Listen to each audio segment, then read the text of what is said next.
Hi everybody, this is Lee, and with this video I'm talking about Energy Transfer Partners. They're back, but they've never really gone away, have they? Apparently Kelsey Warren, the CEO of Energy Transfer, feels some type of way about how things went last year and earlier this year as well. He says that he's been victimized and that he's filed a lawsuit. And so there's an article about this. Corporate mercenaries, Trump-allied firm, slammed for $1 billion suit against water protectors. And so on the other side of things, the water protectors, the environmentalists are describing this type of behavior as corporate bullying and legal harassment. And so the company that owns the contested Dakota Access Pipeline, DAPL, this is Energy Transfer, filed a lawsuit against Greenpeace, EARTHFIRST, BANKTRAK, and other groups and individuals who opposed and protested the pipeline, and that the Energy Transfer is claiming over $300 million in damages. And so I spoke about NAFTA on this channel and how we have to be very watchful and very wary about what's being negotiated, because scenarios like this are a preview of what the investor-state dispute settlement would be like under the terms of NAFTA. I mean, we've already seen that with Canada and Keystone XL, but this is very immediate and it's happening in real time along with the NAFTA negotiations.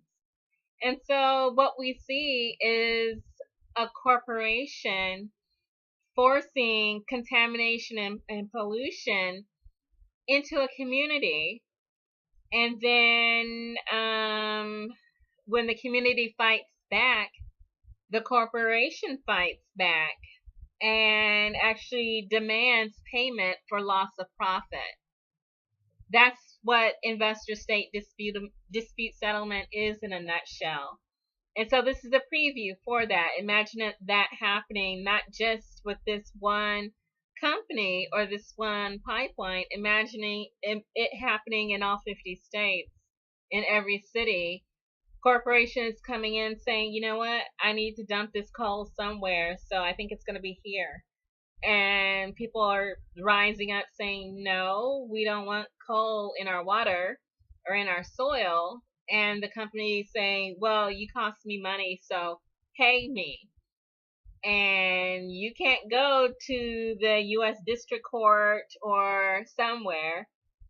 It's an international tribunal that's maybe not even inside the United States, and maybe not run according to our legal system or our constitution. It's whatever the multinational corporations want it to be. So what do you think they're going to decide? The coal goes in your community.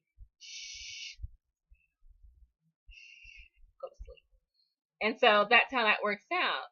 But anyway, with this case, Energy Transfer Partners has a 187-page complaint, and it's in a PDF. And that they're claiming that the groups that they're suing employed patterns of criminal activity and campaigns of misinformation to target legitimate companies and industries with fabricated environmental claims and other purported misconduct, inflicting billions of dollars in damage. And so that's the Energy Transfer Partners interpretation of what took place at the Dakota Access Pipeline. On the other side of things, we have people who were protecting their land, their sovereign right to claim ownership over the land, protecting their water, the soil, and the environment, and then fighting against abuses by security firms hired by that energy transfer partner. And so this is what we're seeing, and people responding by, divestment campaigns. And we do see attempts to criminalize divestment campaigns and boycotts. I mean, we've seen it before with a certain country or nation in the Middle East, who shall be, and then we also see it with this situation where there's an attempt to criminalize protest, boycott, divestment.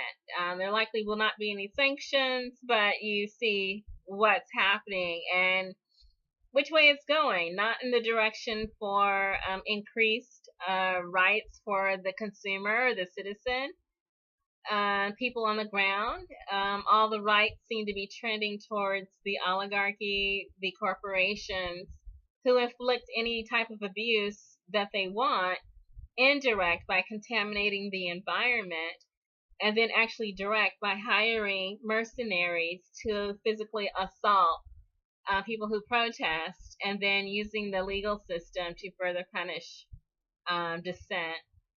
So I'm going to post a link to this article, and you can look at that and contemplate what it means that corporations are growing bolder, bold enough to demand access to our health, to ruin it, and then force us to pay when we decide that we don't want that, or at least attempt to. But I'll let you read and see what you think. Good luck.